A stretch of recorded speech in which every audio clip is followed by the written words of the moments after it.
Welcome to a special episode of Film Sack, where we don't watch a movie, but instead we talk about movies at a scale larger than just one film. And this week, it's me, Scott Johnson. And over there, we got Randy Jordan and two Brians, Brian Ibbett and Brian Dunaway. Oh, hi. As if it's somehow the same different. People who've made literally every episode of Film Sack together. It's wonderful. Yeah. I don't know why I got so specific there, hyper specific, but good. Maybe it's because this is going to be less hyper specific about a film today. We're talking about hot action movie summer movies, but not the ones Film Sack does necessarily, but the ones that exist in general, the ones we love, the ones we don't like, what it means to really kill it in the summer with a big action film, or whenever. It doesn't have to be summer, I guess. Oh, it's got to be summer. Let's keep it closed. Let's keep it tight. Oh, yeah. Well, there's a good question right out of the gate. Is there a time of year for action movies? Like, man. Do you not really think of action movies at Christmas or something? Well, there are some action movies at Christmas, but for the most part, it's usually a popcorn.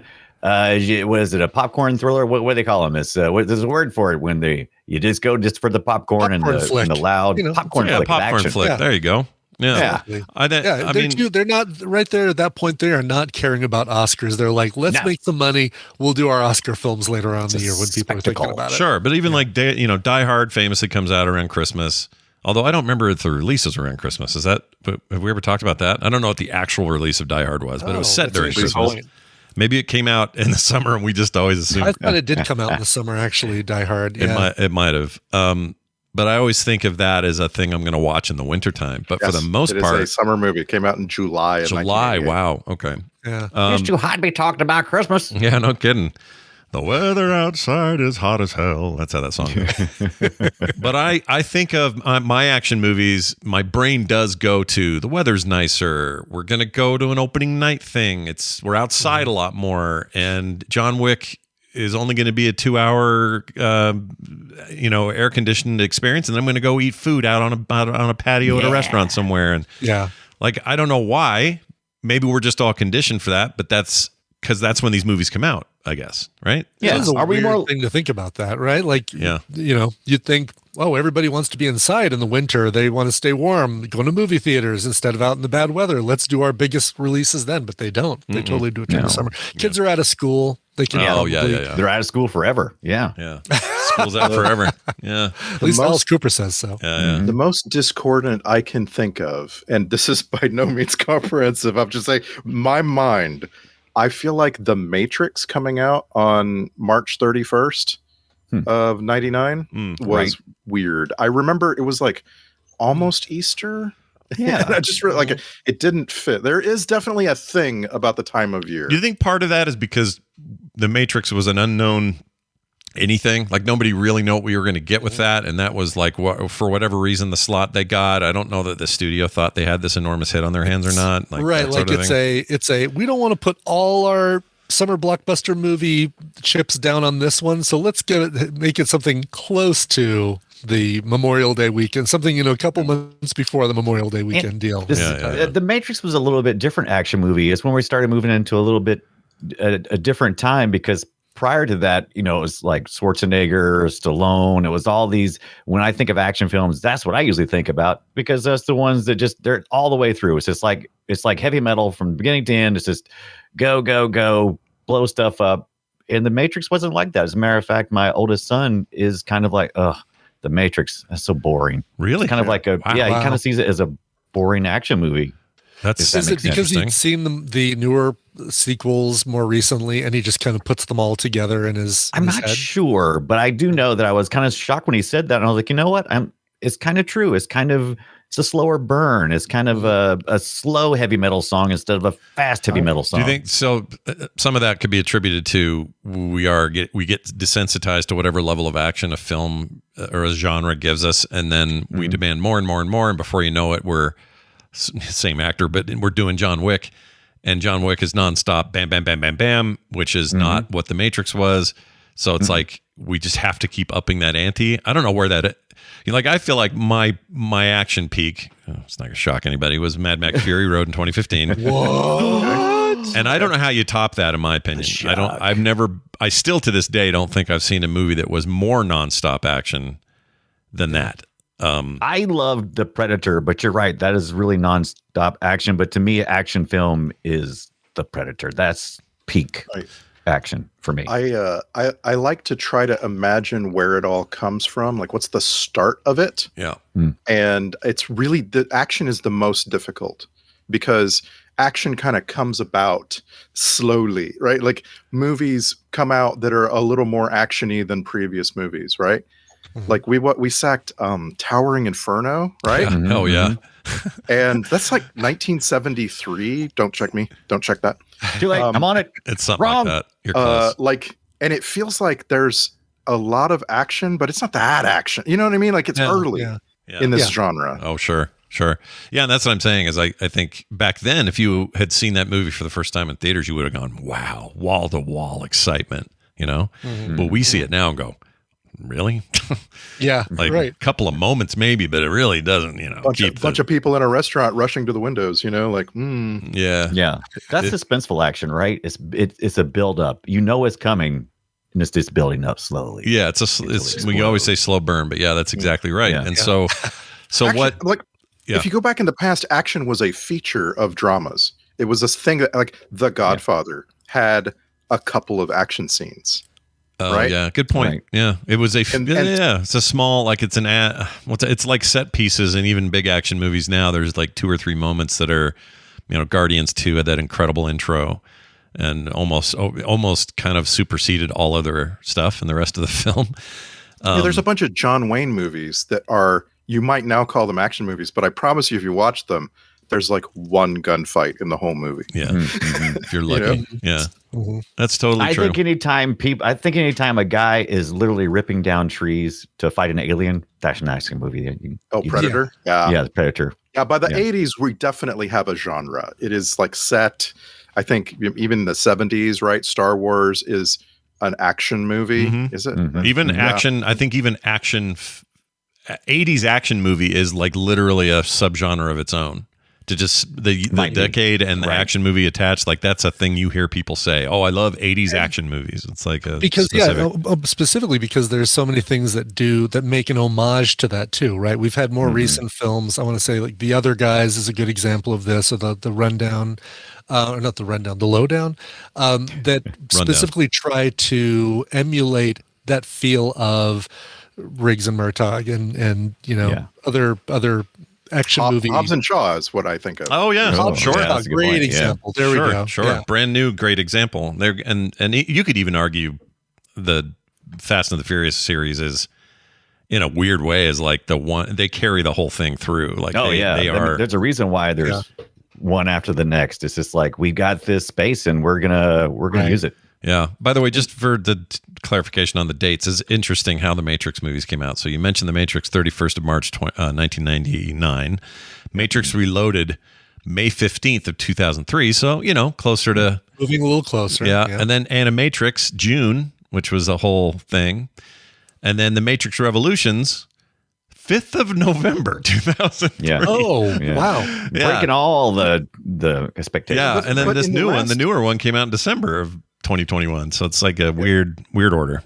I feel like in the last 15 years, there isn't as much of a summer thing. Like all the Star Wars movies have come out around Christmas. Right? Right. In the last few years. Harry Potter, that kind of stuff, all that stuff comes out around Christmas. Yeah, that's a good point. I bet there's always like some Marvel movies do this. Like there must be a decision made where they're like, oh yeah, you know, we could do this in June, but how do you feel about a Christmas release or whatever? But that's a tougher thing because there's elements that need to happen in movie A before you can see movie B. So let's say that they feel like, oh, this movie's a great summer blockbuster, but we haven't introduced this big bad villain until the previous film, and that one is also going to be a summer release. So, and I know that they're really trying harder to space out all the new MCU releases a little bit further so people don't continue having superhero fatigue. Yeah. But how do you decide like which of your blockbusters, even outside the MCU, that require people to see the previous one, if there are multiple within a year, that gets released first? Right. That's a great point. Good question. So James Bond movies are action movies, I think. Yep. I'm pretty sure we can say. Oh, for sure. Yeah. and James Bond, is like the name of the movie, right? Like you start with James Bond and end with Hobbs and Shaw. We're pointing at a person or people, right, as the genesis of the idea, right? Like I'm just trying to, like, with the MCU movies especially, you're all over the place. Yeah. There's like, yes, there are movies called Iron Man 2, but they're all over the place. They're trying to get you to come along for a dozen different stories. And like, I feel like that's way harder than just saying James Bond 17, Yeah. Or just even like, here's the new Batman. It's kind of it's like a spot in time. There might be 2 sequels and those will take 3-4 years between. But the way Marvel did it was say, we're going to go, all right, in January, here's this one. And that's going to lead directly into May's release of this other movie. And then that's going to go straight into this Avengers group movie later in the year. And then the very next year, the ramifications of that will show up in the next Marvel movie. And it's like, in some ways, that's a whole new way of telling stories on a macro level. Yeah. And I know people are getting a little, like Brian said, fatigue with superhero movies, but you have to admire the chutzpah that is that. The chutzpah. Because that is that's like a huge undertaking. And it's obviously a money-making undertaking, or they wouldn't do it. But I can't think of a time before this where it wasn't just your blockbusters were like first movie, second movie, third movie, usually in threes. And whatever, you did that with Star Wars initially, you did it again with prequels, you do it with the Matrix movies or anything else. It's just like bam, bam, bam, and you're done. And then you sit on it for 30 years and then remake it or whatever. But Marvel's like, nope, we're going to go. You can follow the thread from Iron Man 1 or even the Hulk that same year, I guess.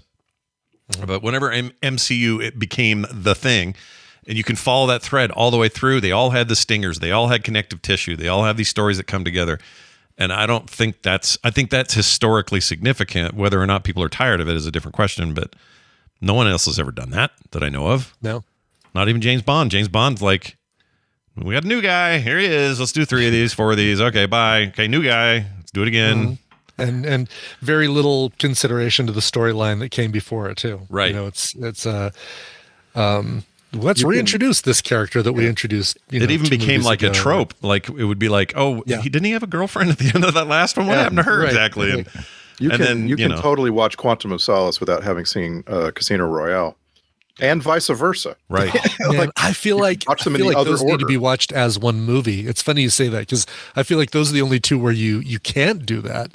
I think you can, but I agree with Ibbott that it's better if you don't. I think they did at least tried with Daniel Craig's run to have connective tissue and have arcing, other than just the whole visiting Evergreen a grave storyline. Vesper, Len. Yeah. Right. So I like that. I bring it up because I have this question that I've always had, and I've never heard a good answer to it, about the prestige of action films. It's missing. Action films have never broken through this like glass ceiling on top of them, where you go get the prestige Oscars. You are considered, among the greats. And not just the best rated films of all time. If you look at the IMDb top 100, a lot of action movies at the top. That's because audiences like them. But my question is, why don't Oscar voters like them? Or why don't they present them as prestigious? I don't know. They do and they don't, right? Anybody have an opinion? I mean, they do and they don't. Like, if they... I remember saying on TMS or maybe FilmSack or something back in 2015, after I saw Fury Road, I remember saying, well, this is definitely going to be nominated for Best Picture. And a lot of people didn't believe me. They were like, whatever, dude, that's crazy. That's not going to happen. Hollywood hates movies like this, blah, blah, blah. But in my mind, I was remembering things like Return of the King, which, all 3 Lord of the Rings movies got nominated. The third one won Best Picture that year. And when things like that happen, it gives me hope. Like, if it's good enough, like really, truly good enough, these things get their day in the sun.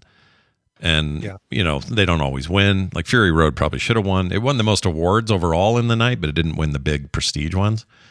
And I didn't expect it to, but the point is, like, I think if they're big enough and good enough, then they can't ignore it, Like the Hollywood has to at least. Maybe the answer here is that they don't set out to have award-winning acting exactly, Right. or award-winning, cinematography exactly. Mm-hmm. So they're less likely to ever get there. Yeah, possibly. I'm trying to think of didn't the first Star Wars get nominated? No, I thought it did. No, not for Best Picture. No, I swore it did. Why do I have that in my head? What am I thinking of? None of the other Star Warses did. I don't think any Star Wars has ever. It's never. None of them have ever gotten nominated for Best Picture. No. Oh, I thought that first one did. Well, anyway. You know what? Hold on a second. I'm sorry.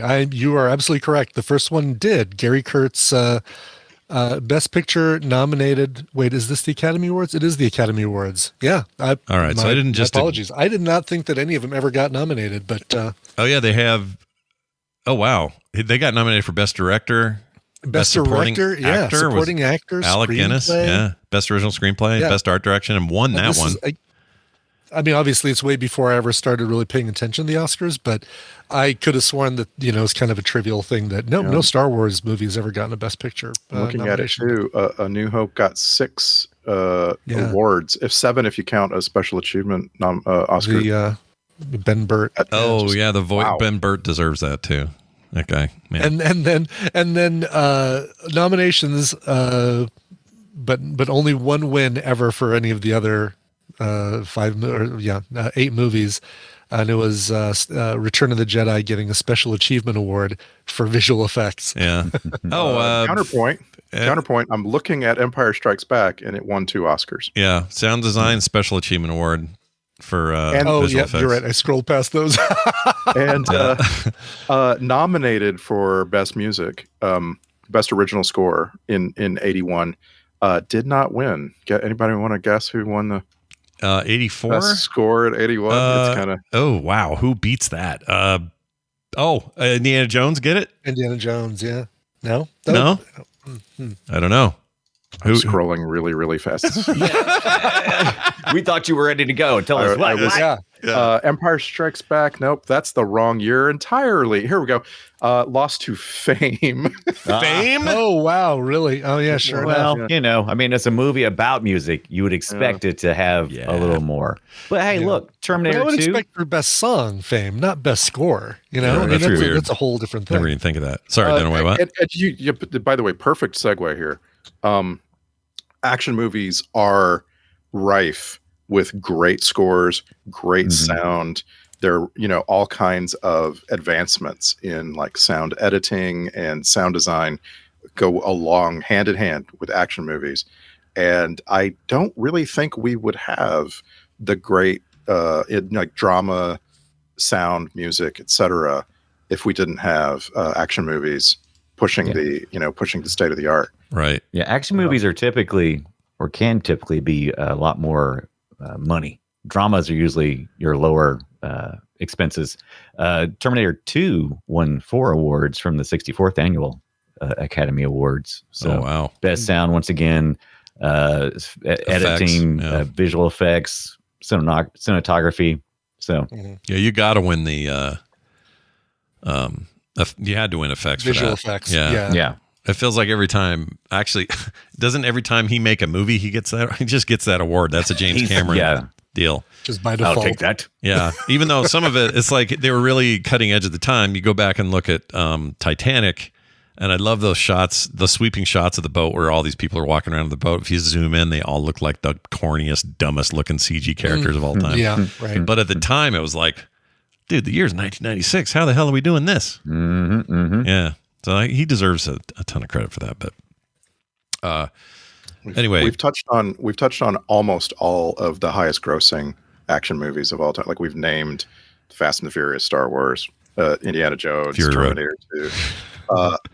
There's one that we haven't touched on exactly, but it just hasn't come up organically, and that's Christopher Nolan's Batman trilogy. Okay. Yeah. Just unbelievable grosses out of those movies. And kind of surprising to me, it still always blows my mind that The Dark Knight is as good as it is. Like that it's so Like I remember that summer, where we saw it at Nerdtacular. I then watched it another like 6 times at IMAX, an IMAX theater. Kept going back to an IMAX theater to watch that movie. I remember you were nonstop talking about it too. That's all I heard. Shut up. Yeah, I'm trying to make the instance. It's the equivalent, like, this doesn't happen anymore because you never flick on the TV and see what's currently on the channel that was left on, but or scrolling through the list to see what's currently playing. But that would be a film that if I was scrolling through the what's currently on HBO and Dark Knight was on, no matter where in the film it was, I would probably tune in and watch it. Yeah, why not? Even midway through, I'd be like, oh yeah, let's get in here, see what's going on. That movie is just amazing, and it has one of my favorite heist scenes. Unfortunately, I wouldn't call the whole movie a heist movie, but that whole first scene, so good. Heist and escape movies are some of the oldest movies that I associate with action. That's usually those are two kinds of things. Do you have a favorite heist film? Guilty pleasure, maybe. Sure. Italian Job. I like that too. Not the good one. Good. The new one. The new one. No, I like that movie's fine. I enjoy it. That's good. This is a really broad question. Like it is. It's hard. Movies. I wrote it out for you guys a few days ago. I'm like, so like maybe give me 3, and then we're doing heist films first, right? Okay, we're just narrowing it to heist films. We can do it. I thought that was the question that was just posed. Oh, okay, just now, right. Yeah. Let's talk favorite heist films because they are a subgenre of action, or they're I don't know. There's always action in a heist film. Yeah, they are. And another big summer blockbuster, former trilogy, now quadrilogy, but the Ocean's films. Those are great. Well, 2 sucked, but the third one was great. Two of them are great. Yeah. And it's not, everyone always says, I got heat for this because you and I talked about it on TMS and said, one of the reasons was the weird fourth wall, what's her name stuff. That is the reason for me that I don't like Ocean's 12. I like most of everything else about it, but that is such an egregious. It's a terrible thing that they did. Yeah. But I also just think it's weak compared to the rest anyway, like overall. And maybe that colors it so much for me that it actually made it weaker. I don't know. Could be. Hard to say. But for me, it is Spike Lee's film whose name is escaping me. Inside Man. I love Inside Man. I think Inside Man is criminally underappreciated, and also hardly anyone remembers Spike Lee directed it because it's not his usual thing. But holy frickin' crap, that movie is the coolest heist movie. I'd watch that right this second if I wasn't doing this with you guys. In fact, I might. You know what? Screw you, Parasite. Yet again, I'm going to watch this. Do it right now. I'm going to watch it right now. It's 2006, I think. Yep, there it is. And if you haven't seen it, Denzel Washington, Clive Owen, Jodie Foster, amazing cast, incredible, tense, amazing heist film. Yeah. Could not recommend it more. Good old Spike Lee. Yeah, Spike Lee. Doing his thing. Well, I gotta doing the right thing. I gotta set aside Heat just to even talk about it. Wow. Okay. Oh yeah. You know what? Sorry, I said the wrong movie. It's actually Heat. But go ahead. I forgot about Heat for a hot second, and setting aside Heat for that one. As I've told you before, I just really love this little movie called the Saint. I just can't help myself. Yeah, we do. Yeah, you do talk about it a lot. That's a good. I wish I liked the Saint. A Saint bores me to tears, and so here's a question for you, Randy. The reason the Saint bores me is I feel like it is devoid of action. What is it that why does it resonate with you as a good heist action movie? The editing, the music, the cinematography, it never stops being exciting. It never calms down, and I love that. And like my favorite things in Heat are those fast-paced, moving moments, and I just love that. I love the same, and I can't help myself. I feel like Val Kilmer is in his element so much. You know, like the music really makes that movie fun. It just, except when there's 2 songs playing at the same time. We all agree. Even that it's still exciting though. It's like I'm listening to 2 songs at once. Oh my god, I'm so excited. Yeah. By the way, Inside Man streaming on Netflix. I'm going to watch this later. And you should. Did you know they did a sequel called Inside Man Most Wanted with Jamie Foxx? I never heard of this. No. 2019. Let's see who's in it. It started playing. I didn't mean it to play. No, I'm going to watch it right now. No, watch it right now. Where's the get more info button? It just plays. Can I just whatever? Oh my gosh, I forgot Inside Man had Christopher Plummer in it. I'm watching this tonight. I'm watching it. Yep. I'm going to go watch Ronin. And how do we? Okay, we're talking about action. By the way, we haven't even mentioned this on any of the shows. This is a great place to bring it up. Arnold Schwarzenegger, the now official. I don't know if this job pays or what the deal is, but he's Netflix's action guru now. It's like an official position. Really? And along with that announcement, he released a new film over there called Fubar. Fubar, I love that name. I saw that. Yeah, and I hear it's great, but I also feel like we ought to do that. Watch that. Oh, that's a great idea. Before any of us watch it, none of us have watched it, right? No, have not yet. Mm-hmm. And I feel like we need to hurry because this is, well, not really because it'll be on Netflix forever, but this is old ass Arnold, the best Arnold, right? Old fart Arnold is my favorite and I love it and it looks great and we need to watch this. So I'm just saying, list sooner than later, Fubar. And also, I think what this means when they say that he's the new action guru for Netflix, I think what it means is he's about to release a ton of shit on Netflix. Is what I think it means. Right. So we're going to get original movies and all. He's definitely signed up with Netflix. They are pushing him hard. Right. Fubar is a series, so maybe we could watch along the first episode. Yeah, I'd be down. Oh, that's good. Sure, I'd be down. Let's do it. Oh, I didn't know that. You're right. Look at that series. I didn't either. It's a dramedy. It's exciting. It's irreverent. It says here. Oh yeah, it's a whole perfect, series. Right. Okay, yeah, and it's number one in TV shows right now. So we just talked about heist action. We touched on space action. Another pretty popular subgenre is history action. Yeah. Anybody got any favorite history action? Come on, hate it. Come on, Gladiator. No. That's all. That is nothing. Oh else. My gosh! What you just named a towering giant of action movies. And that's it. It is done. Master and Commander is one. It's not historical. All right. Meaning it's not, it's fiction still. It's not not based on true events, but historical action doesn't have to be true. Correct. And man, I'm sorry, but that movie frickin' rules. It's so good. It's action or just as a movie? Tons of action, but also as a movie. It's got tons of action. It's great. Some of this stuff, and they're really like hyper realistic about how ship to ship combat worked in, whenever this is set, 1600s or whatever, what it was like to sail then and visit places you'd never seen, like Australia, and all it is indigenous people there, and like it's got what's his name, the Vision is in it. Can't think of his name. Can't think of his name. Law. Yes, I know you're talking about. It may as well be Jude Law. Those two kind of interchange. But anyway, it's also one of, I think, what's his name's best movies. I can't think of his name today. I can think of the guy's name. Peter Weir directed it. Russell Crowe is what I was trying to say.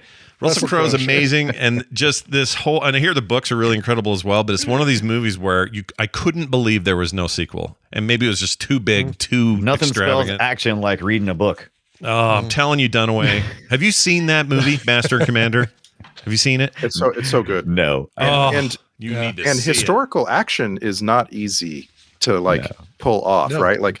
Over the last 30 years, Gladiator has grown in prominence, but like 300, not grown at all. People don't like 300 anymore because it's cheesy. It's very cheesy. Well, it's just a video game. Right. But like a better example is probably The Last Samurai. Really well-known action movie when it came out. And now nobody thinks about it. Is that Tom Cruise blowback? Maybe. I think people were mad that it was a white savior kind of movie. People were mad about that. Right, exactly. Yeah. But I remember thinking Ken Watanabe was really good. So there's that.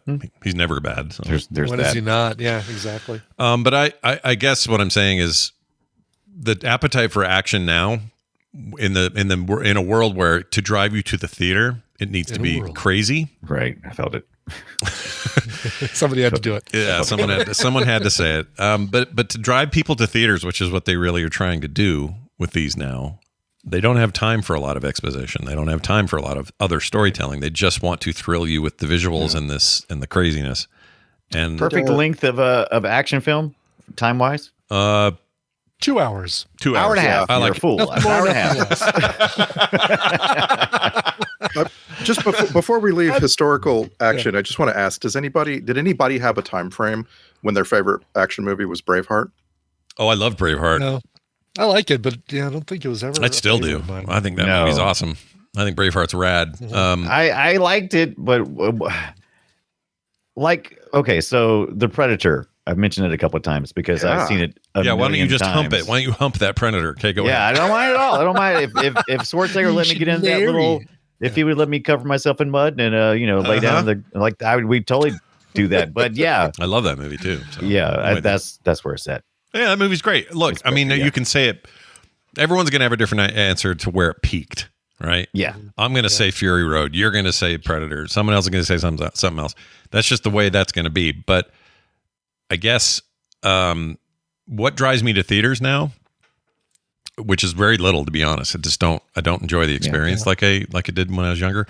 Is it 2002 Kia Soul? Is that what drives you? No, that is not what drives me there. That's what drives me. That's what drives Brian there, but not me. What drives me there is things like Spider-Verse. I'm going to see because honestly, it's not just that it's Spider-Man. It's because A, the first movie was insane, but also B, animation is a big push for me.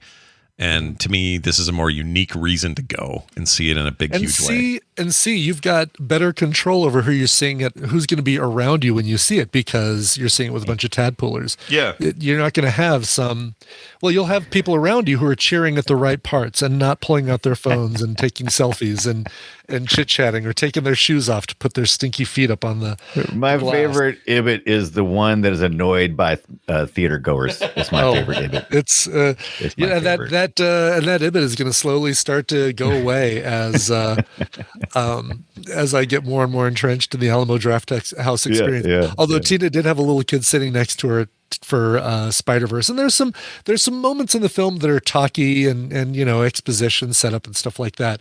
At one point, he did Tina's reaction during Everything Everywhere All at Once. He did the just like when there was a lot more talking.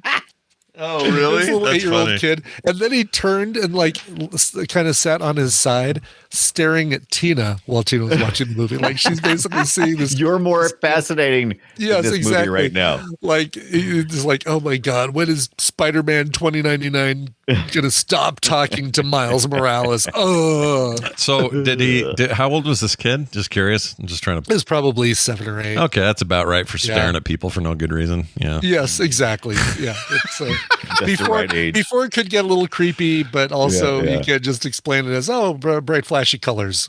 Right. Are there things upcoming that everybody's jonesed about? I know a few things have landed recently, like Sisu and some other stuff, but besides the obvious ones like Indiana Jones and end of list. No, I'm just kidding. Yeah. Oppenheimer. I am so excited. Oh, to see Oppenheimer. Yeah. So there's a thing. So this will be interesting because it's a summer blockbuster. Yeah, and Nolan known for his bringing action into heady material, right? But I wouldn't call it strictly action. His movies, I would call them like some kind of hybrid that keeps you on the edge of your seat, even though something maybe actiony isn't happening. Like I don't know how much action there can be. It's mostly going to be about the moments historical, and the moments of where they're testing the bomb. That'll be exciting and visual and crazy. Sure. But for most of it, it's going to be, after that and him going oh shit and everybody going oh shit and the whole world going oh shit. So true, yeah. So very very fascinating. I got two for that question. Go. One that of course you've heard of that I'm really looking forward to is Dune Part 2. Oh yeah. The one that you might not have heard of yet is a movie coming in September called The Creator. Okay. And I don't want to say too much about it. I don't want to know too much about it.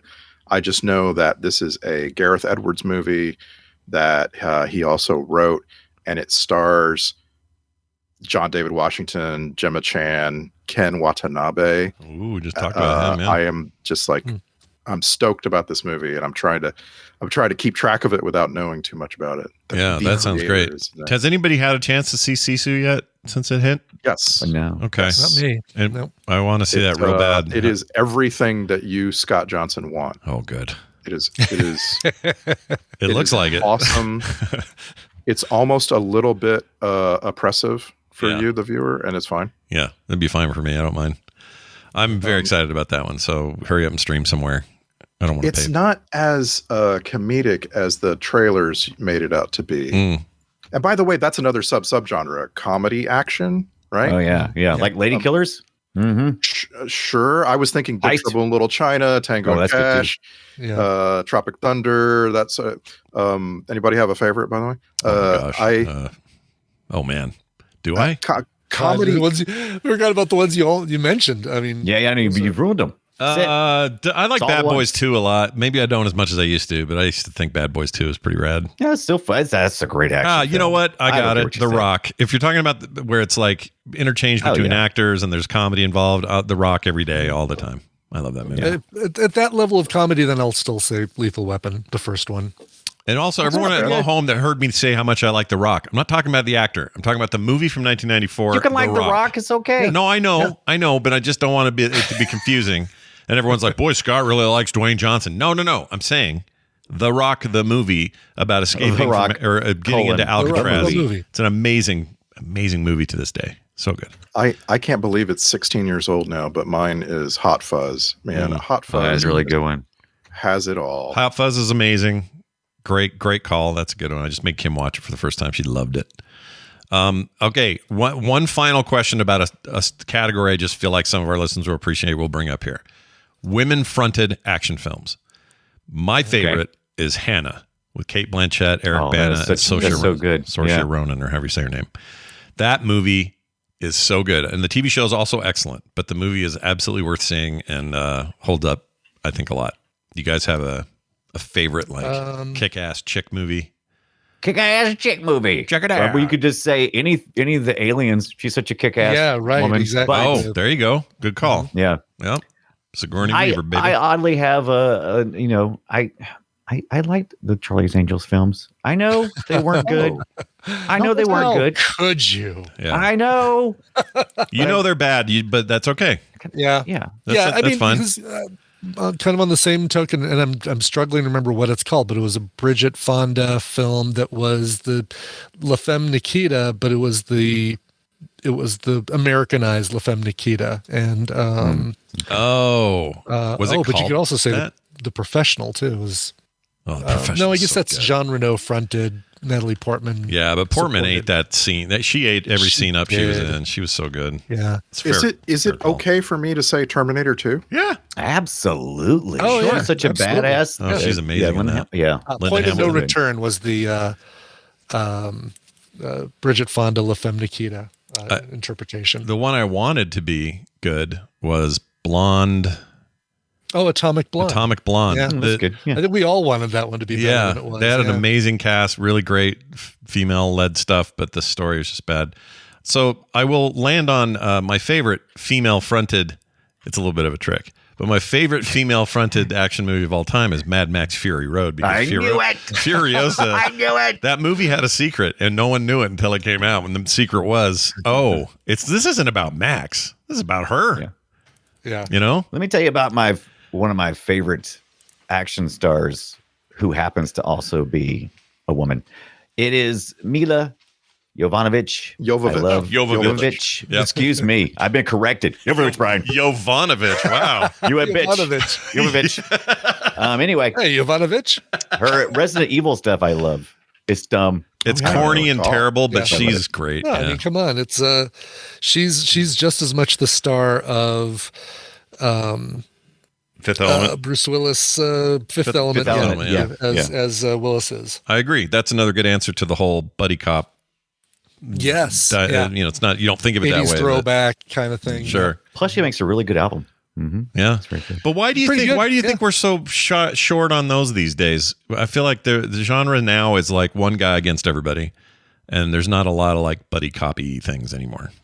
Friendly, like we're doing this together. Usually it's the comedy. It's going to be The Rock. How long ago was the speaking of Russell Crowe, Nice Guys?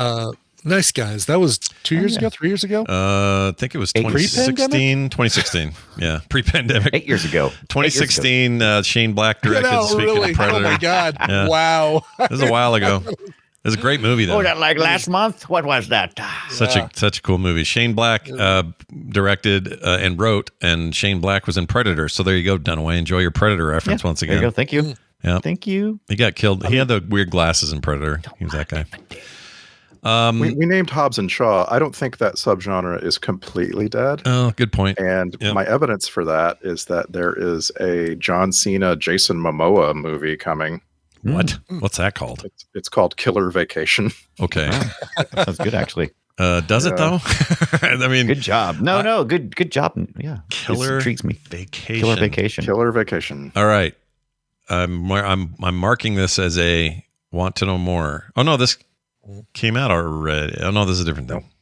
Sorry, there's another thing called Killer Vacation. It was a Vegas vacation. It was European Vacation. That's right. It's in the vacation series. National Lampoon's Killer Vacation. Did you notice? Have you noticed how? I don't know if you've seen this before.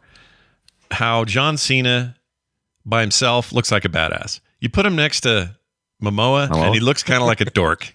Yeah, you know, he looks like a comedian or something. Yeah, or an accountant or something. It's like, I'll take care of this this year for you before a cutoff in April. Like it feels like I think it's because you pulled a picture of him smiling. Like when he's serious business in like Peacemaker, oh my God, he's scary looking. And that scar Momoa's got over his eye. Oh man, he's a badass. Yeah, I don't care what you do or say. He's going to be fun when he gets old, though. I think. And as he gets older, he's going to continue to be fun. He already seems he's so chilled out, and you know, like I feel like he even after. Hey, that's by the way, that's another connection of Mad Max because he was married to Cosby Girl, and she's the mother of Zoe Kravitz, who is in Mad Max Fury Road. Anyway, no more connections about Mad Max.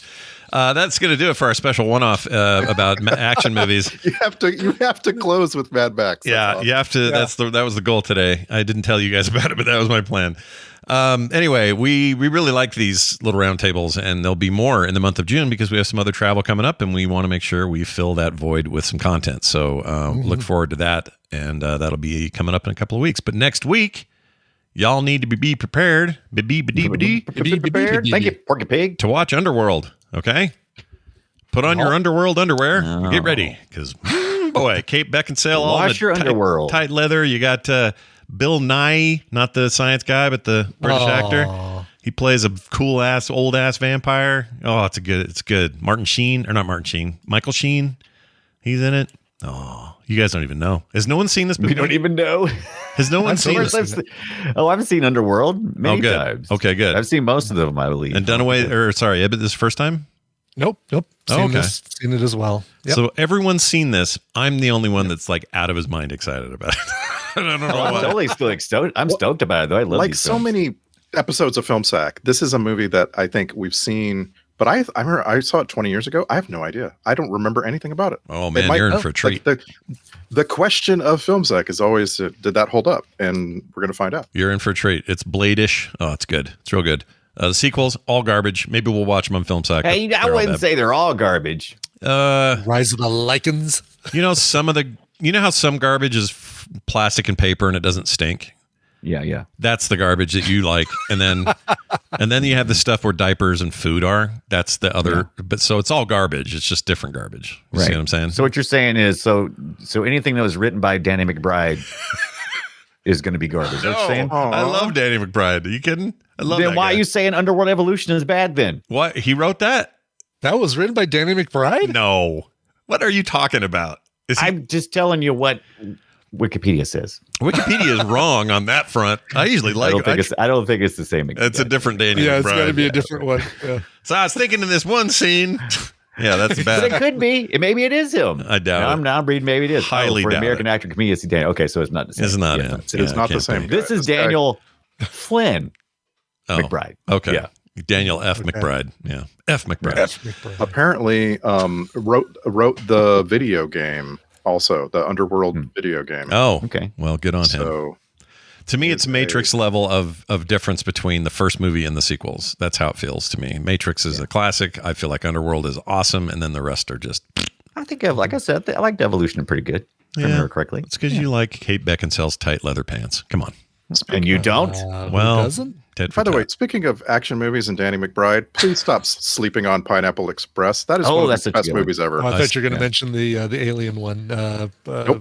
Prometheus. Oh, I love Oh, Prometheus. that's I love Prometheus. I'm a fan. Yeah. I know some people poo-poo Prometheus, not me. No, I like it too, but Danny Brian. McBride. Yeah. Oh, and by the way, a certain lady in there plays Furiosa. She's in there as well. See, I did it again. All right, that's going to do it for us. Thank you all for listening. We'll be back next week with that episode, and we love doing these. So for me, for Brian, and for Randy, we'll Yes, sir. see you next time.